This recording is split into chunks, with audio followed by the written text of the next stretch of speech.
Hi friends, welcome to SS academy Trichy. இன்றைக்கி நம்ம என்ன பார்க்க போகிறோம்னா, ரயில்வேஸில் குரூப் டி நோட்டிஃபிகேஷன் வந்து நம்மளுக்கு விட்டுருந்துருக்காங்க. ஸோ இந்த எக்ஸாமுக்கு யூஸ் ஆகிற மாதிரி previous year NTPC and group D இந்த எக்ஸாம்ஸில் கேட்ட முக்கியமான ஜென்ரல் நாலேஜ் டாபிக் கொஷின்ஸை ஒன் பை ஒன்னாக கவர் பண்ணலான்னு இருக்கோம். ஆல்ரெடி நம்ம வந்து பார்ட் 1 வந்து அப்லோட் பண்ணிட்டோம். இது வந்து பார்ட் 2. இது வந்து ரயில்வே எக்ஸாம் மட்டும் கிடையாது, நம்மளுக்கு பிசி அண்டு எஸ்ஐ இந்த எக்ஸாமுக்கு நீங்கள் ப்ரிப்பேர் பண்ணாலும் உங்களுக்கும் ஜென்ரல் நாலேஜ்லேருந்து கொஷின்ஸ் வந்து நிறைய கேட்பாங்க. ஸோ நீங்களும் இந்த வீடியோ வந்து வாட்ச் பண்ணிக்கலாம், உங்களுக்கும் ரொம்ப யூஸ்ஃபுல்லாக இருக்கும். ஸோ வாங்க வீடியோக்குள்ளே போகலாம். ஃபஸ்ட்டு கேள்வி பாருங்கள். இந்திய தலைமை கணக்கு தணிக்கையாளரின் வழக்கமான பதவிக்காலம் டேஸ் ஆண்டுகள் ஆகும். ஸோ இவங்க யாருன்னு பார்த்தீங்கன்னா சிஏஜின்னு சொல்லுவாங்க, கம்ப்ட்ரோலர் அண்டு ஆடிட்டர் ஜென்ரல்னு சொல்லுவாங்க. இவங்களோட பதவிக்காலம் எவ்வளோன்னு கேட்டிருக்காங்க. ஸோ இதுக்கு ஆன்சர் பார்த்தீங்கன்னா ஆப்ஷன் ஏ 6 இயர்ஸ், 6 வருஷம் தான் இவங்களோட பதவி காலம். அதே மாதிரி அடிஷ்னலாக நம்ம என்ன தெரிஞ்சுக்கணும்னா இவங்களோட மேக்ஸிமம் ஏஜ் லிமிட் என்னன்னு தெரிஞ்சுக்கணும். ஸோ அதிகபட்ச வயது என்னென்னு பார்த்தீங்கன்னா இவங்களுக்கு 65 வயசு. ஸோ 65 வயசு வரையும் அவங்க வந்து பதவியில் இருக்கலாம், அதுக்கு மேலே இருக்க முடியாது. இந்த 2 பாயிண்ட் வந்து நம்ம வச்சுக்கணும். ஸோ அடுத்த கொஸ்டின் பார்க்கலாம். அடுத்தது பாருங்கள், 2வது கேள்வி. பின் வருவனவற்றுள் எது கார கரைசல் அல்ல? ஸோ கெமிஸ்ட்ரியிலேருந்து கேட்டிருக்காங்க. இந்த கொஸ்டினுக்கு ஆன்சர் பார்த்தீங்கன்னா ஆப்ஷன் பி அலுமினியம் ஹைட்ராக்சைடு. மற்ற எல்லாத்துமே வந்து கார கரைசல் தான், அலுமினியம் ஹைட்ராக்சைடு மட்டும் கார கரைசல் அல்ல. அடுத்தது பாருங்கள், 3வது கேள்வி. பின் வருவனவற்றுள் எது ஷாஜஹானால் கட்டப்படவில்லை அப்படின்னு கேட்டிருக்காங்க. இதுக்கு ஆன்சர் பார்த்தீங்கன்னா ஆப்ஷன் பி உயர்கதவு, அதாவது புலந்தர் வாசான்னு சொல்லுவாங்க. இது எங்கே இருக்குதுன்னு பார்த்தீங்கன்னா யூபியில் இருக்குது. இதுதான் வந்து ஷாஜஹானால் கட்டப்படலை. மற்றபடி செங்கோட்டை, ஜமா மஸ்ஜித்து, ஷாலிமார் தோட்டம் இது 3 வந்து ஷாஜஹான் கட்டியிருப்பார். அடுத்தது 4வது கேள்வி. பின்வரும் நாடுகளில் எது 2026 ஃபிஃபா உலகக்கோப்பை நடத்தப் போவதில்லை அப்படின்னு கேட்டிருக்காங்க. யார் நடத்தலை அப்படின்னு கேட்டிருக்காங்க. இதுக்கு ஆன்சர் பார்த்தீங்கன்னா ஆப்ஷன் ஏ பிரேசில். பிரேசில் தான் வந்து நடத்தலைன்னு சொல்கிறாங்க. மற்றபடி கனடா, அமெரிக்கா, மெக்சிகோ இது 3 சேர்ந்து தான் இந்த 2026 ஃபிஃபா உலகக்கோப்பை வந்து நடத்த போகுது.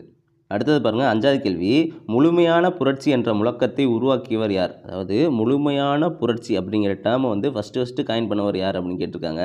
இதுக்கு ஆன்சர் பார்த்தீங்கன்னா ஆப்ஷன் டி ஜெயபிரகாஷ் நாராயணன். இவர் தான் வந்து இந்த முழுமையான புரட்சி அப்படிங்கிற டேர்மை வந்து ஃபஸ்ட்டு கொண்டு வந்திருப்பார். அடுத்தது பாருங்கள், 6வது கேள்வி. பின் வருவனவற்றுள் கணினி வன்பொருள் மற்றும் மென்பொருளை நிர்வகிக்க திறந்த மூல இயக்க முறைமை எது?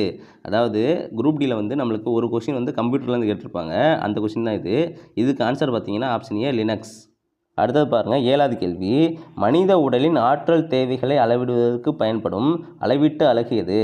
ஸோ இதுக்கு ஆன்சர் பார்த்தீங்கன்னா option D calories. So calories தான் ஒரு மனுஷனோட ஆற்றலை வந்து அளவிடுவதற்கு பயன்படும் அலகு. அடுத்தது பாருங்கள், 8வது கேள்வி. சிந்து நதியும் சன்ஸ்கர் நதியும் சங்கமிக்கும் இடம், அதாவது ரெண்டும் சேர்கிற இடம் எதுன்னு கேட்டிருக்காங்க. இதுக்கு ஆன்சர் பார்த்தீங்கன்னா ஆப்ஷன் ஏ லடாக்கில் தான் இது ரெண்டும் வந்து சேரும்.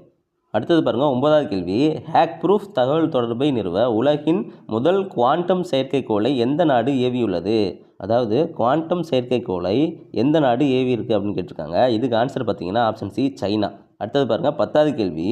கோதாவரி நதி கீழ்கண்ட எந்த நதியில் உற்பத்தி ஆகிறது? அதாவது கோதாவரி வந்து எங்கே ஆரிஜினேட் ஆகுது அப்படின்னு கேட்டிருக்காங்க. இதுக்கு ஆன்சர் பார்த்தீங்கன்னா ஆப்ஷன் ஏ பிரம்மகிரி மலைகள், இங்கேருந்து தான் இந்த கோதாவரி வந்து ஆரிஜினேட் ஆகுது.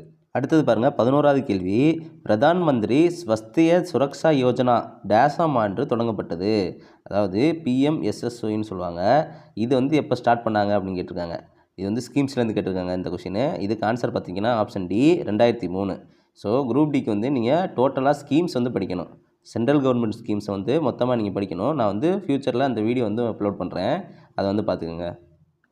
அடுத்தது பாருங்கள், 12வது கேள்வி. ஜூன் 2020 நிலவரப்படி யுனெஸ்கோவால் எத்தனை உலக பாரம்பரிய தலங்கள் பாதுகாக்கப்பட்டுள்ளன? அதாவது யுனெஸ்கோ சைட்ஸ் வந்து எத்தனை இருந்திருக்கு 2020லன்னு கேட்டிருக்காங்க. ஸோ 2020லன்னு பார்த்தீங்கன்னா எவ்வளோ இருந்திருக்கும்னா ஆப்ஷன் டி 1121 இருந்திருக்கும். அதே மாதிரி இப்போ கரண்ட்டில் நம்ம பார்க்கணும் 2026 எவ்வளோ அப்படின்னு பார்த்தீங்கன்னா 1248 சைட் இருக்குது.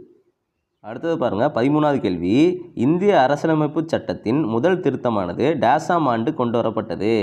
ஸோ முதல் அமெண்ட்மெண்ட் வந்து எப்போன்னு கேட்டிருக்காங்க. இதுக்கு ஆன்சர் பார்த்தீங்கன்னா ஆப்ஷன் ஏ 1951.